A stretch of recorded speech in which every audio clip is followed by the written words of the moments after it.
हमारे चैनल को सब्सक्राइब करें, साथ ही बेल आइकन को क्लिक करें और आने वाला बयान सबसे पहले सुनने के लिए। बयान आप फेसबुक पर सुन रहे हैं तो पेज को फॉलो ज़रूर करें। शुक्रिया। आला हजरत रहमतुल्लाह ने शराइत लिखी है पीर के लिए।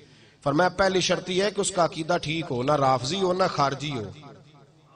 उसका अकीदा बोलिए, उसके पीछे कभी नहीं लग जाना जो हजरत उस्मान को बुरा कहता हो या माज अल्लाह ताला हजरत इमाम हुसैन को बागी कहता हो। इसका नजरिया ठीक नहीं। पहली बात अकीदा। और दूसरे नंबर पे आला हजरत ने फरमाया कम से कम इतना आलिम जरूर हो कि जरूरत का मसला किताब से निकाल ले। हम जाहिलों के कायल बिल्कुल कायल नहीं, जिम्मेदारी से कह रहा हूं, बिल्कुल कायल नहीं जाहिलों। जिस बेचारे को दुआ सीधी मांगने नहीं आती वो भी पीरे तरीकत बन के बैठ गया है, और वो असल गलती तो हमारी है। आपने मौलवी देखे होंगे पीरों की शान बयान करते, कभी को पीर भी देखे मौलवी की शान बयान करता होता? मौलवी नू की पता है। मैं क्यों तू ये गल कहेगा तो तेरी हट्टी ज्यादा चलेगी, ये कहेगा तो तब ना। मैंने एक सख्त बात कही थी, फिर कह देता हूं। मैंने कहा था कि अंदरून सिंध के वडेरे और पंजाब के कुछ जिम्मेदार अपने गांव में स्कूल नहीं बनने देते थे। उनको पता था कि इन गरीबों के बच्चे अगर पढ़ गए तो हमारी भैंसों को चारा कौन डालेगा। ये पीर अपने आस्थानों पे मदारस नहीं कायम करते। इन्हें पता है ये पढ़ गए तो हमारी पीरी मुरीदी फेल हो जाएगी। बिल्कुल मदरसा नहीं बनाते, करीब नहीं फटकने देते। इन्हें पता है ये लोग पढ़ गए तो हमारी बैत।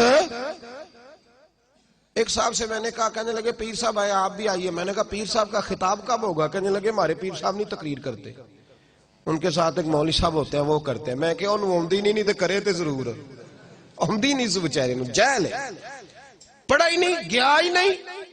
अब ये बातें खुल के कर देने का टाइम आ गया। इतना जुल्म।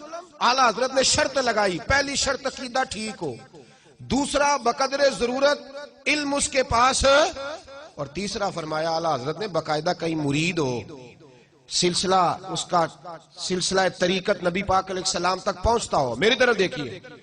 और फिर फरमाया आला हजरत रहमतुल्लाह ने चौथी शर्त यह है कि एलानिया गुनाह न करे। कोई गलती है उसकी तो वो जाने और उसका रब जाने। एलानिया गुनाह ना दाढ़ी मुंडाए ना कटवाए, ना बेपर्दा औरतों से मिले। किसी ने कहा था हुजूर बेपर्दा औरतों का कब्रों पे जाना जायज के नाजायज? बेपर्दा औरतों का यह आला हजरत से सवाल हुआ, बेपर्दा औरतों का कब्रों पे जाना जायज के नाजायज? बीबी मजार पे हाजिरी देने गई, सज्जादा नशीन के पास गई, बाद में कहा जनाब वो तो बड़ा मसला बन गया जी, वहां तो खराबी हो गई, वो पीर साहब पे पर्चा देना है। तो उस खामन पे पर्चा ना दें जिसकी बीवी आजादाना जाती है पीर साहब के पास, उसके भाई पे पर्चा ना दिया जाए। तो बाप किधर था उसका? लोगों को ख्याल नहीं। बाद में हम जो चोर डाकू है, एक बाबा पिछले दिना वो पता नहीं छप्पड़ पीर था कि क्या था, वो मुझे भी एक लड़का लेके आया, कहने लगा जी वीडियो देखो जी बाबा फड़िया गया ते मैनू फलाने बद मजहब ने कली। तो मैं क्या उन्होंने कहना थी बाबा तू रख ला, ऐसा की करना है, साडा किथों आ गया है बाबा। अजीब तमाशा है, जो फजूल आदमी पकड़ा जाता है हमारे खाते डाल देते हो। आला हजरत इमाम आले सुन्नत रहमतुल्लाह ने फरमाया एलानिया गुनाह। तो किसी ने कहा जी बेपर्दा औरतों का कब्रों पे जाना जायज के नाजायज? तो बरेली के इमाम का जो जवाब होता है एक जुमले में परो देते हैं कई किताबें, का जायज के नाजायज? आला हजरत फरमाने लगे ये ना पूछ कि बेपर्दा औरतों का जाना जायज के नाजायज, ये पूछ कि अगर बेपर्दा औरत जाएगी तो उस पे लानतें कितनी बरसेगी, मुझसे लानतों की तादाद पूछ पे लानत कितनी बरसेगी। तो कहा हुजूर पीर भी तो बाप की तरह होता है। फरमाया बाप तो नहीं ना होता, बाप की पीर से पर्दा वाजिब है, और पर्दा करके जाए और बकदरे जरूरत जाए।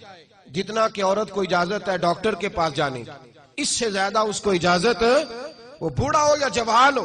ये फाजले बरेलवी के फतावा जात है, या आला हजरत के नजरियात है, ऐसी कोई गुंजाइश नहीं। जाग रहे हैं आप हजरात? इधर देखिए मेरी बात पे तवज्जो फरमाए भाई।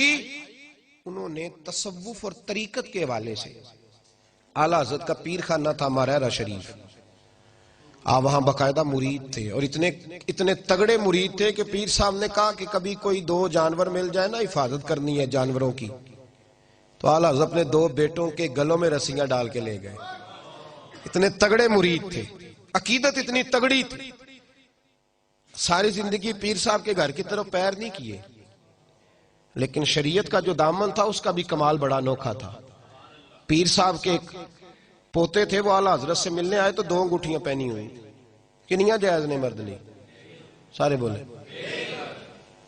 تے پیر صاحب نو کنی جائز؟ 3 نہیں جی, 4.5 ماشی.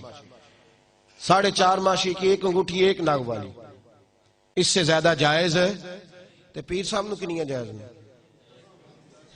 ہونے سارے ہاتھ پرے نے, کہندے بابا پہنچیا ہے, 2 دخج پہنچی آئی. لا حول ولا قوت الا باللہ. ہے کوئی بات کرنے والی؟ ایک ادھر پہنچ گیا ہے, چھپڑ کنارے بیٹھا ہے جی, اس لیے پہنچ گیا ہے. اس تماشوں سے باہر آئے اب آپ, اور حقیقت کی طرف توجہ فرمائے, حقیقت کی جانب. ایک صاحب نے میں کیا انگوٹھی کہندہ میں دم کرائی ہے, میں کیا دم والی بھی نہیں ہو جائز ہے. دم تو کدھر سے کرا کے آ گیا؟ کس نے تجھے کہا چھلے پہننے؟ جتنا لویا زیادہ اٹھانے لگ جائے اتنا بڑا مرشد بن جاتا ہے. بالکل بچے اس چیز سے 100%. اور آپ کہیں کچھ بھی فرق نہیں ہوتا, آپ کہیں میں کہہ دیتا ہوں میرے سے کوئی ہاتھ ملائے 2 انگوٹ میں, کہتا ہوں ایک ڈال یار, کیوں یہ تم نے کام کیا ہوا؟ تو پیر صاحب آئے, پیر زادے کون؟ پیر صاحب کے پوتے اعلیٰ حضرت کے پاس, تو 2 انگوٹھیاں پہنی ہوئی تھی. فرمانے لگے حضور اگر مہربانی کریں تو ایک مجھے نہیں دے دیتے تحفے میں؟ نے کہا جناب لے لے, سمجھانے کا طریقہ دے لیں. انہوں نے دے دی. تو فاضل بریلوی رحمت اللہ تعالی علیہ نے اگلے دن ان کا جو پوسٹل ایڈریس تھا نا, اس پر انگوٹھی پوسٹ کر دی, اور فرمانے لگے آپ نے تحفہ دیا, فقیر نے قبول کر لیا, لیکن میرا حق تحفے لینے کا تو نہیں, آپ کو دینے کا ہے.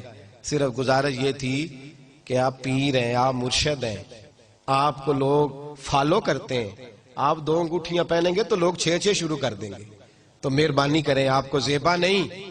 تو وہ بھی بڑے باپ کے بیٹے تھے تو بڑی بات ہی کر گئے, بڑے باپ دادا کے بیٹے تھے تو بڑی بات ہی کر گئے.